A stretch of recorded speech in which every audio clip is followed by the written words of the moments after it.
So last week I told you about my 1998 trip to Korea as part of a postgraduate group and the opportunity to spend about a week there in Korea as guests of what was then the largest Methodist church in the world. The reason I took that trip was because from 1996 to 1999 I was part of that postgraduate study group. These were all people who were serving as pastors, but while we served, we went and did on-site work at the United Theological Seminary in Dayton, Ohio. And then a lot of people were doing studies at that time, but our particular core group focused on working with a teaching church, the Ginghamsburg United Methodist Church, located north of Dayton, Ohio. I had heard of this church and then had a friend was telling me about participating in the previous group and encouraged me to get connected. And it really touched me at the point of skills I needed to develop. And so I inquired about it and found out about this church that when I had first read about it, I saw an interesting statistic, and that was that they were averaging about 1,300 people in worship, and they had about 800 members. Now, if you know anything about church statistics for United Methodist, that's kind of backwards. In fact, normally, if a church has like about 300 in attendance, you would think they might have about 1,000 or 1,500 members because there's a lot of people on the roll and not everybody shows up. How in the world did a church manage to have 800 members but 1,300 present on an average Sunday? Were there that many tourists showing up? No, it wasn't that. I learned that what they did was they had very high expectations of being on the membership roll. In fact, to be on the membership, whether you were a brand new inquiring Christian or whether you'd been a church member all your life somewhere else, you had to go through a 12-week class. There was a lot of preparation, and then there were specific commitments undertaken to be a member. Now, you could attend, you could find places to serve. You weren't going to be on the leadership board by any sense of the word unless you were a member, but you could take it at your pace. They took membership very, very seriously, and they expanded their reach then of the ministries of the church well beyond their membership. It was quite an experience to be able to travel up to Ohio for 3 years and repeatedly visit this particular church, take the experiences at the seminary, and then we had the opportunity to attend some events in other states as well. This was an amazing experience. Mike Slaughter was the founding pastor of the church, and when he went there, it was a tiny little church. It had been a part-time church for so long that students might serve that church as well as another church or have a student pastor who was a full-time student as well. And eventually, they were able to barely be large enough to have to be able to have a full-time pastor. And Mike Slaughter went there when he was very young. In fact, I'm going to let him tell you the story. Several years ago, they made this video. He's retired now, but he was pastor at the time we went and stayed there for a long, long time. And you can hear about the amazing experience he had in coming there as a pastor who was told, you only have about 90 people in this church, and if you can stay here a couple of years, then we can get you to a bigger church. That's what they told him. Well, he ended up staying there until retirement. Just very amazing. So listen to Mike Slaughter tell the story about the beginnings of Ginghamsburg Church.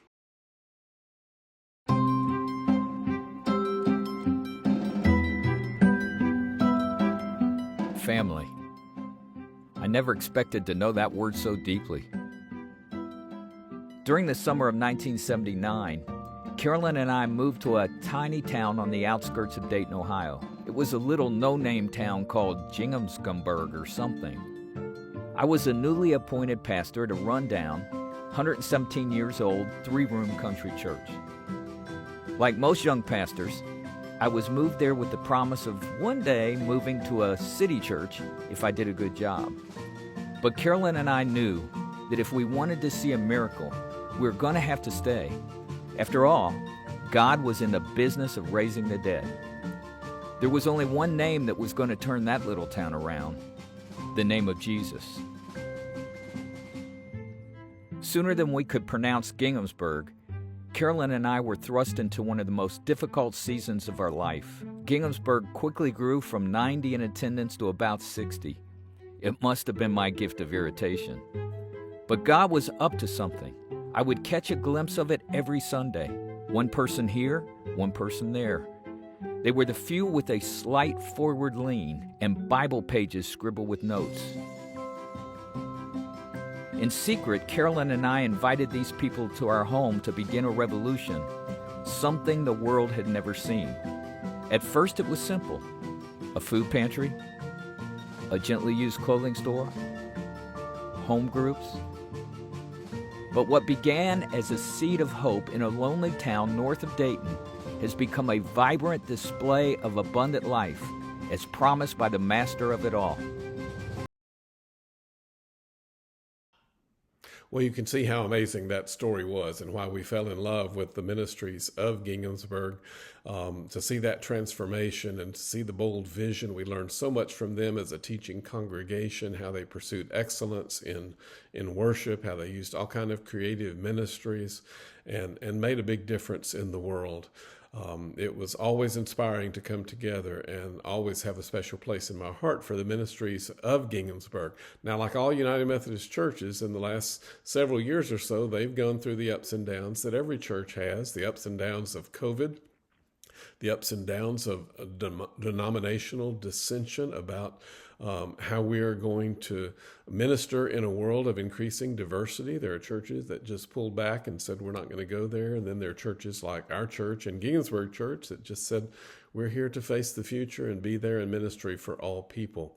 And then Ginghamsburg had the added adjustment of having a longtime senior pastor retire. And so that too was an adjustment as well. But the church continues to thrive and be strong and continues to powerfully make a difference and adjust in new ways. One of the most interesting things they did is that one time they were talking about building an even bigger sanctuary, turn it into a mega church, and they put the brakes on that and said, wait a minute. They were looking around and seeing that they had people driving an hour to church, and Pastor Mike Slaughter said he realized that was not going to continue forever, and the church could not thrive under that model. And so they began sending out missionaries to churches that were stuck and needed, and they might be considering closing. And they gave an infusion of leadership and an infusion of vision. One of those was the Fort McKinley United Methodist Church, located in a sort of a rundown area of Dayton. It wasn't a very thriving neighborhood. It was a neighborhood that had a lot of problems, and so the church had declined over the years. There were about 30 people left, and they could have easily voted to just close the church and maybe go merge with another church, but there were some people who said, we'd like to do something, but we don't know what to do, and they became a campus of Ginghamsburg, and so Fort McKinley took on the new name, The Fort. And they agreed that the new leadership was going to have to make some quick changes to make that happen. And within a very short time, they went from having about 30 people in their core group to having multiple worship services on Sunday, breakfast every Sunday, all kind of creative ministries. And then the church did that again with another place that became known as The Point there. So they realized that it's not just important to build up the one main campus, but to find ways to help spread that and give new life to different neighborhoods and different types of church communities as well. I'm going to play a little bit more of the video. I'm not showing you the whole thing, but there are a few little people give their stories about life change at Ginghamsburg, and then Pastor Michael Slaughter will close with a few words about his experience. I hope this is a blessing to you. Kenyatta has been in GED classes at Fort McKinley for 5 years. Once jobless, she's determined to become a forensic scientist. She most recently was promoted from cart pusher to cashier at Kroger's, leading her to believe that anything is possible. I'm determined to get this GED, and I get it, I'm going to be so happy.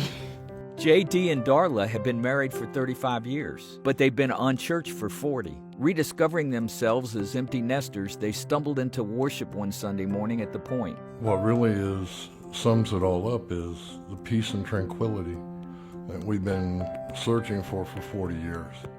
Steve has graduated from Joshua Recovery Ministries, a Ginghamsburg transitional home for men overcoming addiction. To give back, He serves at the food pantry, JJ's Furniture, and with the audio team.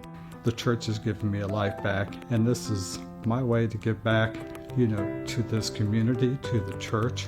Tim is a Ginghamsburg member employed by the county to give people rides to work. He's bringing people to Jesus, one 10-minute ride at a time. It's evangelism. It's using my time wisely while I'm working and helping other people out. Devin is an inspiring drummer in our growing 5th and 6th grade ministry. He was baptized and is now joined in church by his mother, who has never been to church before. There's no words to explain it, but I keep coming back because I want to learn more about God and come closer to God with my baptism. Taylor is a teen intern at Clubhouse, Ginghamsburg's after-school tutoring program for at-risk youth. When they finally get it and you can see it in their head, they have a light bulb, I just think that that's the best moment. Police officer and Ginghamsburg member Zach Williams has organized community gatherings at the Point, where citizens and police officers can get to know one another as an effort to subside any existing racial tension in the neighborhood. We needed to bring in a purposeful conversation between police and community members where we could come in and actually talk face to face and exchange, our feelings and their feelings. Tony Collins has also graduated from Joshua Recovery Ministries and is now a life group leader for Joshua Recovery alumni. He also helps new intakes with life skills training.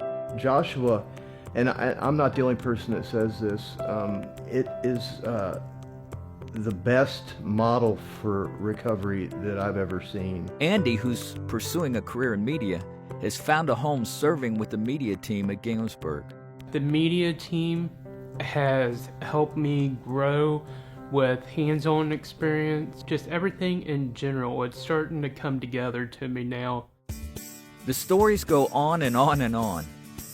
Ginghamsburg has taken on a life of its own, and even I, the lead pastor, can barely grasp the enormity of life transformation happening around us every day.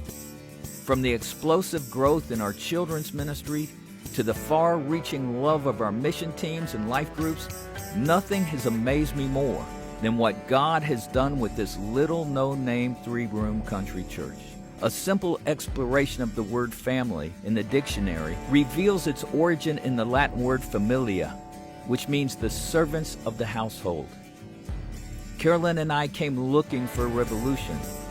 What we got was a family. We are the servants of the household of God.